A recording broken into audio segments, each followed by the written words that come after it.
좋아요, 구독!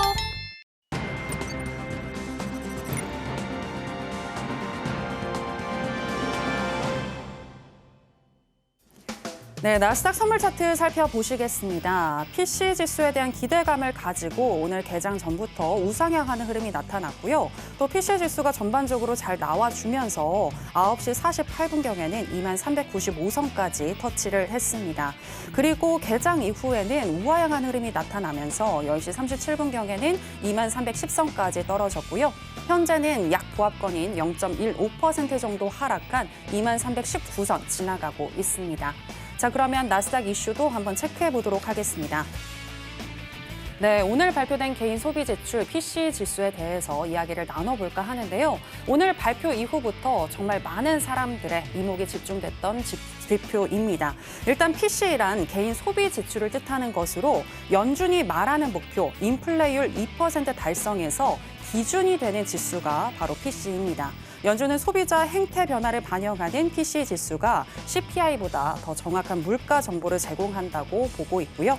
이번 8월에 PC 지수가 중요한 이유는 9월 FOMC에서 연준이 B컷 금리 인하를 단행한 가운데 연준의 판단에 정당성을 부여할 수 있는 자료로 활용이 될 수가 있고요. 또 연준이 11월에 추가적으로 25bp를 인하할지 50bp를 인하할지 이 부분에 대해서도 또 힌트를 줄 수 있는 지수이기 때문에 중요하게 인식이 됐습니다. 앞서 시장은 이번 8월에 헤드라인 PC가 전년 대비 2.3%, 전월 대비 0.2% 상승할 것으로 봤는데 전년 대비 2.2% 그리고 전월 대비 0.1%로 둘 다 예상치를 하회했고요. 또 근원 PC는 전년 대비 2.7% 상승할 것으로 봤는데 시장 예상치에 부합을 하는 수치였습니다. 자, 그럼 관련해서 이야기 나눠보도록 하겠습니다. 네, 마선이 오늘 네. PC 지표가 발표됐는데 전반적으로 어떻게 보셨나요? 그냥 본전치기 했다. 이 정도로 보고 있습니다.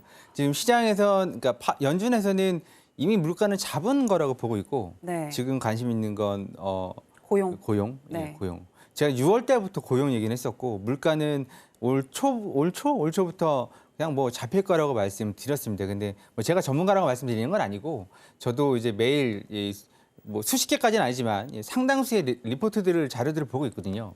네, 이제 저도 이제 해외 선물 트레이더자 이제 방송을 또 하고 있으니까 보게 되면 이미 근원 PC는 작년 말 11월, 12월부터 2% 밑으로 내려와 있고 CPI가 이제 끈적끈적하게 안 내려가고 있었던 거였습니다. 네, 그럼 오늘 일단 오늘 일단 지표 나온 거를 먼저 해석을 한번 해보도록 하죠. 네. 앵커님께서 말씀하신 대로 오늘 PC는 연준을 겨냥해서 저놈들이 제대로 내린 건가? 아니면 늦은 건가? 아니면은 지금 내린 게 좀 오버한 건가? 아니면 이게 좀 문제가 있나? 그런 거를 가늠하는 지표였습니다. 그러면 일단 사이트에 investing.com 보시는 건 아시죠? 이건 전 세계적으로 보는 거니까 여기입니다. 네, 근원 개인 소비 지출. 네, 그다음 근원, 코어 이렇게 불리죠. 식품과 에너지를 뺀 겁니다. 식품과 에너지를 뺀 이유는 식품은 가뭄, 홍수 아니면 전략적인 무기가 될 수 있는 거고 에너지 같은 경우는 지금 아시죠? 사우디가 그 100불 목표를 약간 철회했다는 그런 뉘앙스를 펼치자마자 지금 폭격이 나갔습니다. 원유가 폭락을 하고 있죠. 네, 그래서 그런 걸 빼면 이제 우리가 먹고 자는 근데 여기에는 이제 주거비가 들어가 있어서 주거비가 좀 단위가 크니까요. 네. 근데 그렇다 치더라도 이게 먼저 보셔야 되는 게 예측이라고 말씀드렸죠. 예측을 시장의 그 예측을 컨센서스라고 합니다. 기업이 나 이 정도 매출을 달성을 할 거예요. 이 정도 매출을 할 수 있어라고 제시하는 걸 가이던스 안내한다 그러고 컨센서스가 제일 중요합니다. 왜 중요하냐? 이전치가 제일 중요한 거 아니냐? 그렇게 생각할 수도 있겠지만 예측치가 중요한 건 이 예측치가 이미 시장에 반영돼 있기 때문입니다. 네, 그러니까 쉽게 얘기해서 이 예측치보다 좋아지면 한 번 더 반응이 있겠지만 안 좋아진다 그러면 안 좋아지는 게 어떤 건 마이너스고 어떤 건 플러스가 될 수도 있습니다. 안 좋아진다 그러면 거꾸로 가겠죠. 예측치가 반영되지 않는 순간으로 가는 겁니다. 그러니까 다들 좀 잘못 생각하고 계신 게 이거 지난달보다 높으면 되는 거 아니에요? 낮으면 되는 거 아니에요? 이렇게 오시면 안 된다는 거죠. 그래서 예측치를 먼저 비교하고 이전치, 지난달이든 지난해든 비교를 하셔야 되는 건데요. 그럼 보면 본전치겠죠? 예측치, 지난달에 비해서 약간 변동은 있었지만 예측치를 반영한 겁니다. 이미 시장은 2.7이 나올 줄 알고 움직였던 거예요. 그러니까 뭐 별로 변동이 없는 거죠. 하나 예상이 좀 빗나갔던 건 이게 뭐 지난달 대비해서는 내렸죠. 네. 근데 이게 한 달 한 달 보는 건 의미가 없어요. 왜냐면 이게 어쩔 때는 이게 먼스잖아요. 이 앞에 게 먼스입니다. 지난달 8월하고 9월은 아니 7월하고 8월이죠. 이제 9월이니까 같은 여름이라 하더라도 이게 다릅니다. 뭐가 다르냐면 여러분들은 8월 옷하고 9월 옷하고 10월 옷하고 같으세요? 다르잖아요. 그러니까 이것도 지출하는 품목이 달라요. 그러니까 보통은 월로 보는데 아니 연으로 봅니다. 연. 근데 연으로 봐도 문제는 또 있죠. 기저효과라고 그래서 작년에 너무 낮았다든지 너무 높았다든지 그런 거 감안을 해야 됩니다. 네, 하여튼 그래서 한 달 한 달 보는 건 그렇게 큰 의미는 없지만 그래도 낮아졌다라는 거. 그러면 개인 소비 지출은 어떻게 되느냐? 이거 똑같습니다. 식품과 에너지를 포함한다 하더라도 여기 이렇게 돼 있죠. 네, 여기에 그냥 소소합니다. 소소해요. 그래서 뭐 별 반응이 없었다. 그러면 연준은 그럼 뭘 지금 생각을 하고 있느냐? 중요한 건 여기 뒤에 있습니다. 뭐가 중요하냐면 소득과 지출입니다. 미국은 GDP 3분의 2가 지출로 이루어져 있고 이 미국의 GDP는 전 세계 20% 정도를 차지하고 있습니다. 미국하고 중국하고 합하면 한 40에서 50% 사이가 되죠. 어마어마하죠. 우리나라 땅덩어리보다 한 100배가 크고 우리나라 인구보다 7배가 많고 우리나라 소득, 개인 소득보다는 최하 2배 이상이 높은 미국인데 이 GDP가 차지하는 비중이 엄청납니다. 그러면 일단은 이거를 보셔야 됩니다. 이거는 이제 숨은 키워드죠. 지출이 줄었어요. 그리고 소득도 줄었습니다. 소득이 줄었다는 얘기는 미국은 주 단위로 급여를 정산합니다. 우리나라와 달라요. 렌트비도 주 단위로 내고 뭐 차 할부비도 주 단위로 냅니다. 그래서 현금을 좀 만지죠. 미국에 한번 결제 한번 해보셨어요? 저 한번 결제했다가 엄청나게 싸운 적 있습니다. 카드사하고 한 달 걸려 취소하는데 저는 카드사가 설마 뭐 BC 카드 막 우리 카드 그런 카드사가 사기를 치진 않겠죠. 근데 이 미국에 뭘 하나 결제하고 취소를 하는데 한 달이 걸리더라고요. 그거 보고서 와 우리나라가 좋은 나라구나. 우리나라 거기 가면 다 혈압으로 쓰러지겠구나. 그런 생각도 했습니다. 하여튼 뭐 안경 맞추는데도 한 달 걸린다 그러죠. 이 안경 하나 맞추는데 최소 2주, 한 달이 걸린답니다. 그래서 미국의 유명한 연예인이 한국 와서 안경 하나 맞추는데 우리나라는 얼마 걸리죠? 아니 30분? 20분? 그래서 이거 안경 알이 있는 건지 만져봤다고 합니다. 뭐 우스꽝스러운 얘기였고. 하여튼 소득과 지출 이게 줄어들면 무슨 일이 발생하죠? 중국과 같은 디플레이션 현상이 발생을 합니다. 그러면 연준이 늦은 거죠. 네, 그러면 일단 근원 소비 지출, 근원 개인 소비 지출 한번 볼까요, 먼저? 제가 미리 찍어놨습니다. 여기가 유선으로 좀 잘 안 되는 부분이 있으니까 개인 소비 지출 보도록 하죠. 개인 소비 지출은 이미 여기 보시면 여기가 2% 구간이거든요. 아니 3%. 마지노선 3% 구간인데 여기를 언제 통과했냐면 2023년 말에 통과를 했습니다. 그래서 지금 이 영역에 있는 거죠. 이게 무슨 얘기냐면 우리가 봐왔던 금리 인상이 뭐였죠? 물가가 물가를 잡기 위해서 시중에 돈을 빨아들이기 위해서 시중에 있는 물가 상승률보다 물가 상승률보다 금리를 더 높게 잡아야 물가를 찍어 누를 수 있다는 얘기죠. 네, 그 자세한 얘기는 뭐 여기서 다 해드릴 수 없으니까. 그러면 언제 멈추는 거냐면 피봇. 우리는 피봇이라고 그러는데 파월은 재조정이라고 말했었죠. 네, 우리는 피봇을 언제 보는 거냐면 물가 상승률이 금리 밑으로 내려갈 때, 내려가기 시작할 때 금리 인하를 고려하는 겁니다. 그럼 지금 한참 됐죠? 거의 1년 가까이 됐습니다. 이때가 언제냐면 여기 보시면 2023년 10월이죠. 10월 3.4 그리고 11월 2.9 실제가 나와 있으니까 네, 그러면 2.9로 내려가면서부터 얘기가 달라지는 거죠. 그리고 지금 쭉 이제 이 상황에서 머문 겁니다. CPI가 안 내려가서 그런 거지. 이미 금리는 미리 내렸어야 됐을지도 몰라요. 네, 그런 것들을 반영하니까 지금 보시면 여기에 소비 지출이 줄어든다 그러면 결국은 소비 지출이 줄어든다 그러면 뭘 의미하는 거죠? 네, 미국의 GDP가 낮아진다. 그리고 또 기업들이 실적이 나빠진다. 또 그 실적이 나빠지니까 해고가 일어난다. 해고가 일어나니까 개인이 또 돈이 모자라진다. 쓸 돈이. 그렇게 계속 악순환이 되는 겁니다. 그럼 여기 숨어 있는 게 하나 더 있습니다. 작년에도 말씀드렸던 건데 이 도매재고도 중요합니다. 지금 별은 하나지만 전반적인 흐름을 본다 그러면 도매재고를 이걸 클릭을 해보면 네, 여기 나오죠? 여기 아이고 뭐야. 네, 누를게요. 도매재고를 누르면 도매재고에서는 네, 보셔야 될 게 있습니다. 뭐냐면 이게 도매 재고가 많이 남아 있다. 그 얘기는 뭐죠? 상품이 안 팔린다. 아니면 상품이 잘 팔린다. 그 구별할 수 있는 건데 가장 큰 문제가 있습니다. 도매 재고가 마이너스로 돼 있다면 뭐죠? 재고가 없다. 네, 이 얘기는 상품이 불티나게 팔려나가고 있다로 해석을 할 수 있는 거죠. 네, 거꾸로 해석할 수도 있습니다. 안 팔리니까 재고가 없다. 그런데 재고가 없다고 해서 마이너스로 유지하지는 않거든요. 네, 쌓이면 쌓였지. 그럼 이렇게 쌓인다는 얘기는 결국 안 팔린다고 봐야 되는 거고, 이렇게 밑으로 깔린다 그러면 잘 팔린다고 봐야 됩니다. 그러면 도매 재고가 늘어나면 늘어날수록 뭐죠? 안 팔리고 있다. 네, 그렇게 보셔야 되는 거죠. 그러면 경기 안 좋네. 주가만 좋은 거죠. 주가만 나홀로 좋다고 넘어가고 있는 겁니다. 그럼 경기가 도매 재고가 이게 늘어나는지 줄어나는지도 보셔야 되는 거죠. 근데 우리는 해석은 해드렸어요. 그러니까 결국은 파월이라보다 그 FOMC가 금리를 내린 건 시기까지는 모르겠지만 적절한 선택이었다. 예, 뭐라고 그러죠?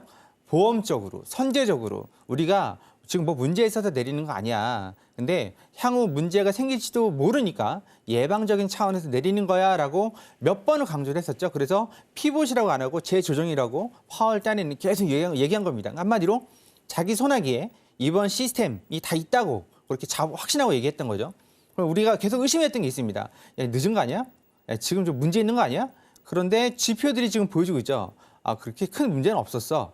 네, 그리고 조금 디스인플레이션으로 가고 있는데 문제가 있을 수도 있으니까 지금 내린 걸로 보여라고 해서 연준이 지금 정책을 행한 거에 대해서 상당 부분 뒷배를 지금 제공하고 있는 겁니다. 결국은 지금 당장 B컷은 문제가 안 된다라고 해석을 할 수 있는 거죠. 이거 방금 나왔고 저는 지금 방금 해석을 해드리고 있는 겁니다. 그럼 다음번에는요. CME 패드워치를 보시면 이게 현재죠. 이게 현재입니다. 이 자리가 현재고, 네, 그리고 위에가 25bp, 위에가 50bp인데 하루 전날 바뀌었죠? 하루 전날은 25bp가 50%, 네, 25bp가 0.25%가 50.7%, 50bp가 49.3% 지금 바뀌었죠. 한마디로 50bp, B컷에 또 무게를 두고 있다는 얘기죠. 다음에도. 네, 이게 왜 그러냐? 지금 데이터들 계속 보시면 데이터들이 한참 잘 나갈 때가 좀 다릅니다. 소강 상태. 그러면 지금 중국이 돈을 풀었다고 돈을 풀 예정이라고 난리가 났잖아요. 항생 지수가 한 며칠 사이에 몇 프로가 올랐지? 한 3,000틱 올랐습니다. 3,000틱이라 그러면 어마어마무시한 거거든요. 그러면 중국이 지금까지 금리를 못 내렸던 돈을 못 풀었던 건 뭐가 문제가 있었죠? 미국이 금리를 안 내리니까 중국이 뭘 할 수가 없는 거죠. 네, 그런 상태에서 미국이 금리를 좀 크게 내리는 거 보고 이제 움직였다고 보는데 시장에서 그렇게 봅니다. 근데 음모론자나 아니 몇몇 소수의 좀 의견을 갖고 계신 분들은 시진핑 주석이 이제 어쩔 수 없는 선택을 했다라고 말을 하고 있습니다. 무슨 얘기냐면 제가 우스꽝스러운 얘기를 했는데 집은 사는 것이 아니라 사는 곳이랍니다. 이 말장난이죠. 사는 것, 투기하는 게 아니라 사는 곳, 리빙, 거주하는 곳이라고 코로나 때 말하고 부동산을 그렇게 때려잡은 거예요. 예. 그래서 중국이 지금 경제가 속된 말로 맛이 갔죠. 네, 한참 됐습니다. 맛이 간지. 근데 지금에 와서 중국에서는 집 사면 야 니네 필요한 만큼 대출해 줄게. 야, 금리 더 내려줄게. 2주택 구매하면 야 그럼 금리 더 낮춰줄게. 이자 그러니까 2자녀 이상 되면 예전에는 무서워서 막 숨어 다녔거든요. 등록도 못했어요. 주민등록. 한 10년, 20년, 15년 전. 지금은요. 이제 2자녀 나오면 집도 싸게 줄게. 지금 그러고 있습니다. 이제 와서. 네, 그러니까 인구가 그리고 중국은 지금 초과 저축률, 저축하는 수준이 40% 이상의 저축을 하고 있어요. 그러면 돈은 누가 쓰죠? 있는 사람만 쓰고 있습니다. 네, 지금 중국은 소비가 안 돼요. 돈이 안 돌아요. 그래서 지금 돈 쓰라고 헬리콥터 미국처럼 돈을 그냥 퍼줍니다. 이번에 아마 10월 달에 돈 퍼줄 거예요. 극빈층만 퍼줄지 잘 사는 쪽도 퍼줄지는 모르겠지만 돈을 쓰라고 집에 갖다 줄 겁니다. 그냥. 그렇지 않으면 중국이 휘청거리죠. 휘청거린 지 오래됐습니다. 그러니까 그럼 전 세계 그 경제가 절뚝발이로 갈 수밖에 없는 거고 절름발이로 갈 수밖에 없는 거고 미국이 했던 거 그대로 지금 따라하는 거죠. 미국이 통장에 돈을 꽂아줬는데 중국은 통장에 없는 사람도 많아요. 그러니까 현금을 주겠죠. 네, 그 돈을 쓰라고. 아까 앵커님께서 말씀하신 그 돈을 푼다는 게 그 은행에서 돈 가져가세요가 아니라 그냥 돈을 그냥 갖다 꽂아주는 겁니다. 쓰라고. 제발 쓰라고. 네. 왜 안 쓸까요? 미래가 불투명하니까. 예, 그리고 몇 달씩 막 감금돼 있었던 경우도 있었죠. 예, 그 우리 코로나 때 지금 미쳤나 저게 가능한가 싶었는데 들어가는 건데도 나오는 건 안 냈던 그런 시기도 있었고, 네, 홍콩 또 뭐 말 많다고 또 뭐 한 것도 있었고, 그러니까 시진핑이 3년임 하면서 좀 막아놓은 게 되게 많이 있습니다. 근데 이번에는 만약 이거 안 하면은 폭동이라도 일어날 것 같으니까 결국은 하긴 합니다. 그럼 중국 경기가 살아난다 그러면 아주 기가 막힌 현상이 벌어지는 거죠. 뭐가 벌어지냐면 금리가 낮아져요. 기업 활동하는데 좋겠죠? 그런데 인플레이션이 걱정이 돼. 그런데 중국이 저가의 물건을 공급해주네? 그러면 소비가 또 살아날 수 있겠지. 그러면 인플레이션 올라가지도 않을 거고, 그럼 기업 활동도 장려가 될 거고, 단 하나 이제 첨단 장비들이 중국에 못 들어간다는 거 빼고는 경기를 회복하고 경기를 이렇게 받쳐주는 요소들은 완벽하게 짜여지는 거죠. 그렇게 된다 그러면 기업이 또 투자를 할 수 있게끔 자본을 또 이제 대주고 빌려주고 하니까 또 금리도 낮은 거죠. 네, 그래서 미국 경기는 지난 시간에서 말씀드렸습니다. 경기 침체로 가고 있다고 말하는 쪽도 있지만 향후 2년 안에 경기 침체가 올 확률이 15%도 안 된다고 하는 쪽도 있습니다. 어느 쪽이 맞을지는 몰라요. 시간이 지나봐야 아는 거지만. 근데 지금 데이터를 본다 그러면 뭐 실물 경기를 얘기하시는 분들은 야, 뭐 안 팔리고 막 그러는데 이게 되겠어? 하겠지만 주식 시장을 보는 입장에서는 실물 경기를 선행하죠. 그 입장에서는 주식 더 갈 것 같아. 그럼 실물 경기도 더 간다는 얘기야. 버티는 게 아니라 더 나아진다는 얘기야. 금리를 낮추면. 이게 팽팽하게 대립하고 있습니다. 근데 제가 이걸 다 정리하고 결론을 내릴 때 드리는 말씀이 뭐죠? 우리는 주식하는 사람이 아닙니다. 주식을 하면 탑다운 방식이죠. 거시 경제를 보고 개별 종목을 선택을 해야 되는 거지만 우리는 딱 나스닥 지수, S&P 지수, 다우 지수 딱 3개 하거든요. 지수는. 그러면 우리가 3개를 하는데 어떤 분은 나스닥을 좋아하고 어떤 분은 S&P를 좋아하고 갈리죠. 티카치도 다르고. 우리가 해야 될 건 뭐죠? 분위기 파악을 했으면 이제 트레이딩만 잘하면 되는 거죠. 트레이딩을 잘하기 위해서는 분위기 파악에 꽂혀 있으면 안 돼요. 막 여기에 꽂혀 있으면 미국 경기가 좋을 거야. 그러면 떨어질 때마다 매수를 해야 돼.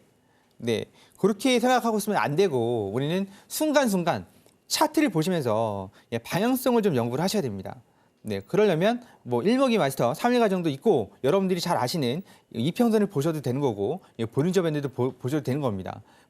분위기는 설명해 드렸습니다. 무료 공개 방송 오시면 이런 내용들 또 종합해서 차트 분석까지 또 설명해 드리도록 하겠습니다. 일단 이렇게 해서 마무리하도록 하겠습니다.